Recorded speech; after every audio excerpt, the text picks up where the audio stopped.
A brilliant way of breaking the ice with one of your flatmates is definitely not having doorstop. I don't understand that advice at all. Pretty notes are just another form of procrastination, honestly. Like, just make sure that everything is clean, organised, readable.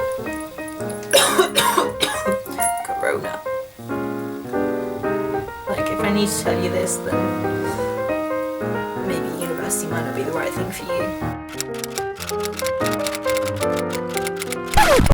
Today I wanted to do a video on how to survive your first year at university, or just how to survive university in general. I know that the world situation at the moment is a bit iffy, to say the least, but I thought a lot of these things were very applicable regardless of the overarching situation. So without further ado, I'll get into it.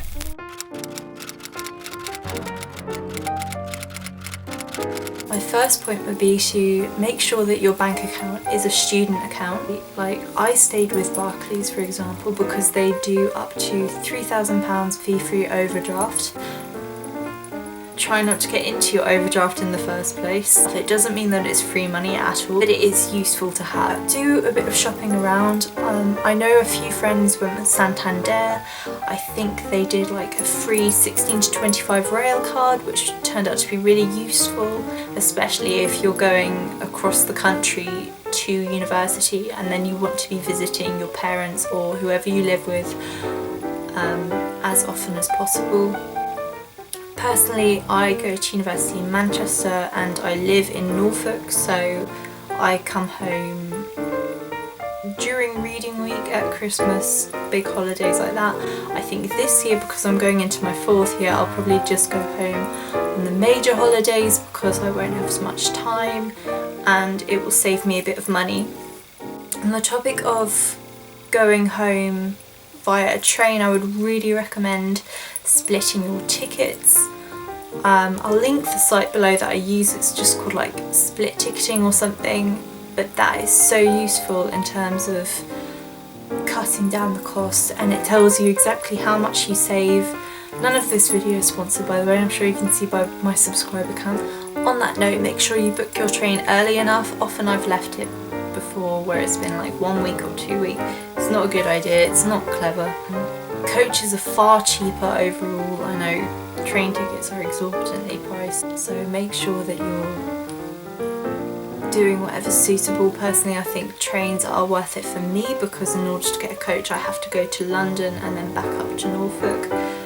But if you are going from somewhere which has a coach at each end and they have a line in between the two and it's not too long, like my coach took about 10-11 hours overall, and that's a day in itself gone. But if your coach takes like 4-5 hours, like, do your research, it's normally under 30 quid, and it's just a really handy thing to do.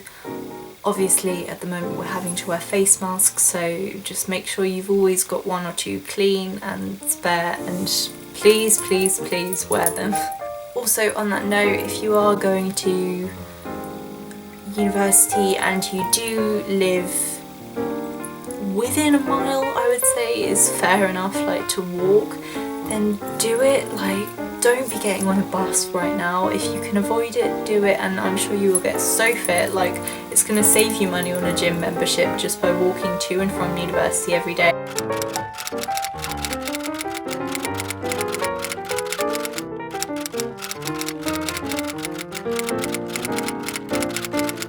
The next thing I want to talk about is accommodation. So if you are in your first year, I would highly recommend halls. If you can go with your uni halls, that would be best, but private accommodation is also okay.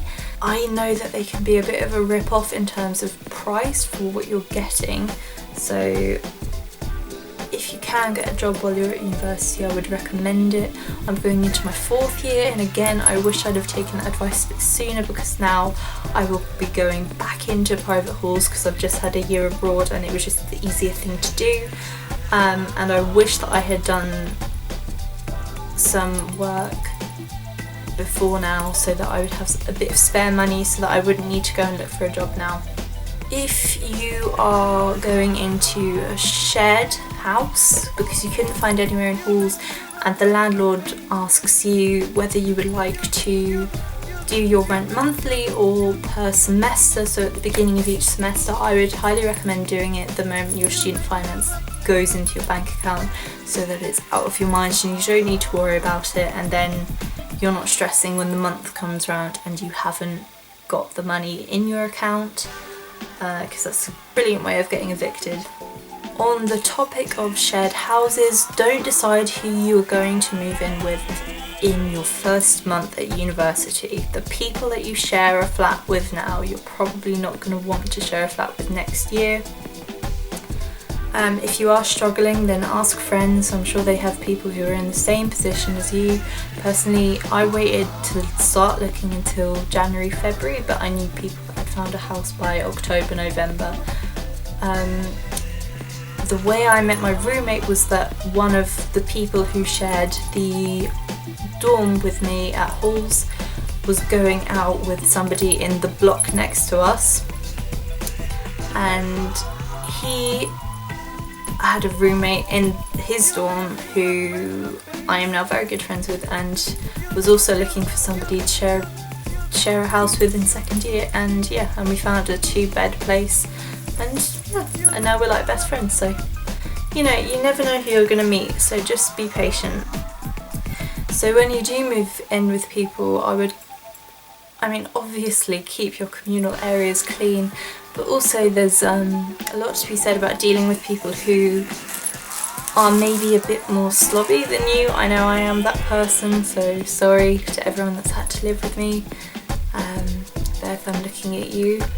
Yeah, so on that note, people will not take you seriously if you start saying, oh yeah, we'll do like a chores list and stuff. They'll laugh at you. Like, there was one night in particular where the boys got really drunk and they broke one of my glasses and there was vomit everywhere. I'm not trying to scare you. I wrote a letter and it was basically for the next morning, basically being like, boys, make sure you clean up this stuff tomorrow morning, all this kind of stuff. And the other girl who I was living with just took a photo of it on Snapchat and thought it was the funniest thing. Just stay cool, calm and collected and you'll be absolutely fine. People are generally quite aware of like what needs to be cleaned up and stuff, and like he, in his defence, as drunk as he was, and the glass being everywhere, he did clean it all up. Also, something that I find is really nice to do is if people have left like a bowl in the sink, like if they're eating and you want to start cooking and like there's a bowl in the sink, it's not going to take you 5 minutes to like just clean it up, and like it'll benefit everybody else if you do that. Obviously don't be a pushover, like don't let people start expecting to have you clean up their stuff, but it's, if you do stuff like that, people will not be so angry at you if you say leave your stuff on the side. Generally speaking, don't be that person that leaves your stuff on the side like overnight, because I'm that person and it's just not a good look. On the topic of like sharing in terms of kitchen stuff, I would really recommend being open to the idea that people might use your stuff without them asking. And I think the best thing to do before that happens is to actually say to everyone, hi, I've got a load of, personally, my mum went crazy in Asda. She bought me so much stuff, like a wok and like cup measurements, all these kind of things that you don't think will come in handy until like you have a really specific thing you want to make, and then it does. Just be like really open with your flatmates and say, I've got this stuff, if you want to use it, you're welcome to. But please ask beforehand. Like if you've got any non-stick pans, obviously say to them, please don't be using like metal utensils in them and stuff, and like just, if you can, wash them up afterwards, like as soon as possible. Yeah, it's just about mutual respect at the end of the day.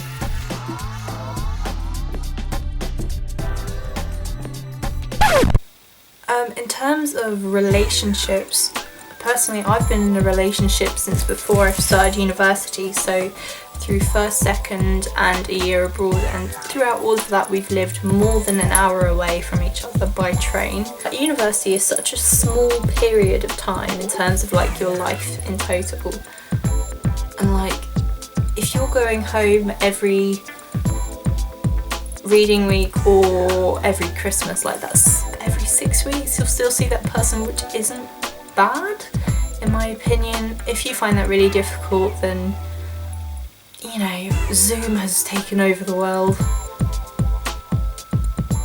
Remember Doja Cat's key song about this whole topic, like if there's other issues you're worried about. It's all about communication at the end of the day, and if you can't do that in the first place, then you're probably not meant to be with that person. But don't drop out of university for somebody. So yeah, don't hook up with your roommates, but keep them on your good side. It's a general rule of thumb.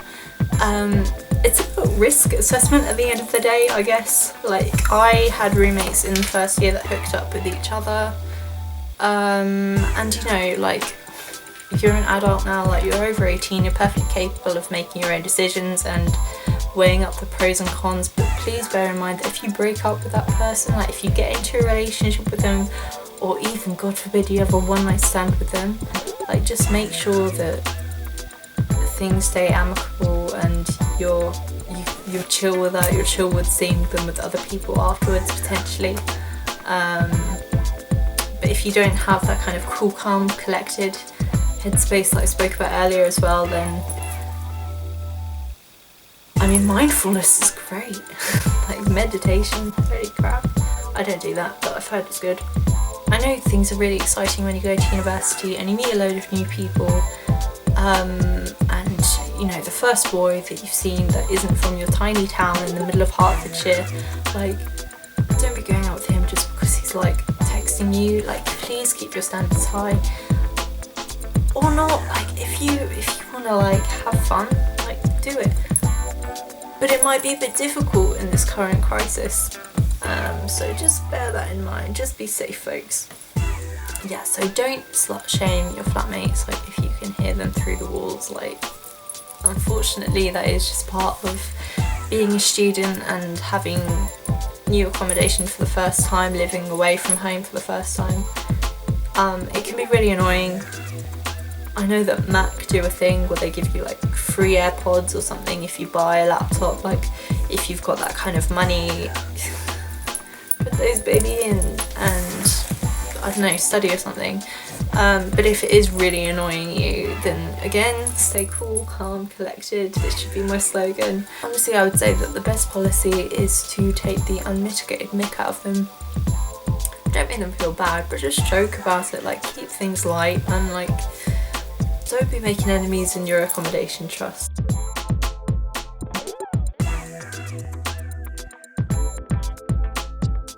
Normally accommodations have like a group chat, like Facebook Messenger or whatever, with other students, and they will often say like, oh yeah, there's a party going on in so and so block.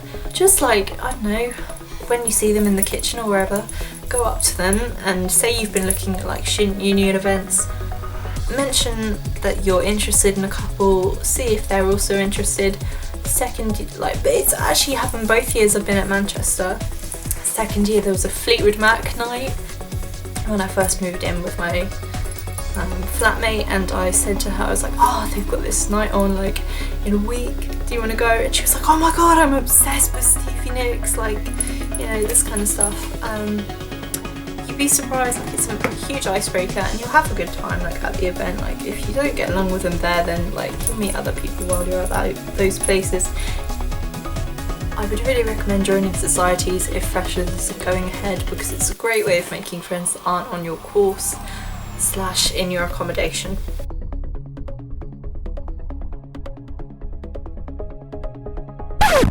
Get into a routine, get into a habit of like working, like doing maybe an hour or so of studying a night. Like an hour isn't actually that much, and if you are spending the money to go to university, even though it seems like free money right now, you will thank yourself when you come out and you have done like cumulatively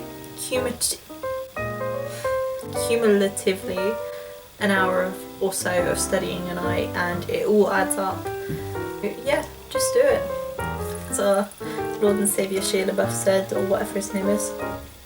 Make sure you're attending, like it's so important, especially if you're doing a communications based subject. I'm doing French or Japanese, and my attendance has been terrible in terms of my track record, and honestly, like, reading and writing can only get you so far. Actually practicing a language with another person and with your professor, etc., like, is so much more handy than just reading out like notes. And it will also help you in terms of, like, if you've got a module about presenting in front of your professors, like, if they don't know who you are when you're coming to your presentations, regardless if you're doing French or not, if they don't know who you are because they've hardly ever seen your face, they're less likely to give you a good grade, because internal bias is gonna go, well, I don't know this person, like, they don't attend my lectures. And if you are really lazy or really tired or really hungover, then if you press, I think, function twice on your MacBook on Word, it will do voice to text. So, like, if you're in a lecture and you can't be bothered to type out notes, then that'll be really useful. But also bear in mind that it's not entirely accurate. Sometimes it will autocorrect to random things that don't make sense. So it's also really useful to, like, write down notes. Handwritten is really good. Yeah, that's really helpful. Check Moodle or whatever online resource they have regularly, especially now. Check for changes in deadline dates as well. That can be really, it can catch you off guard if your professor says one thing and then you go on Moodle and it turns out to be due in a week later. Pretty notes are just another form of procrastination, honestly. Like, just make sure that everything is clean, organised, readable. You know, colour coding, highlighting is fine, just don't overdo it, because your mind will get way too overwhelmed when looking at the notes and there'll be too much going on. Just keep things short and sweet. Lastly, I just want to jump in and say, if your student email address is Outlook and you don't already have Office on your computer, you can download the software from the Outlook website with your address. Because you're a student, you should be able to do that for free. If not, then you will have to pay, I think, like 40 quid to get the software.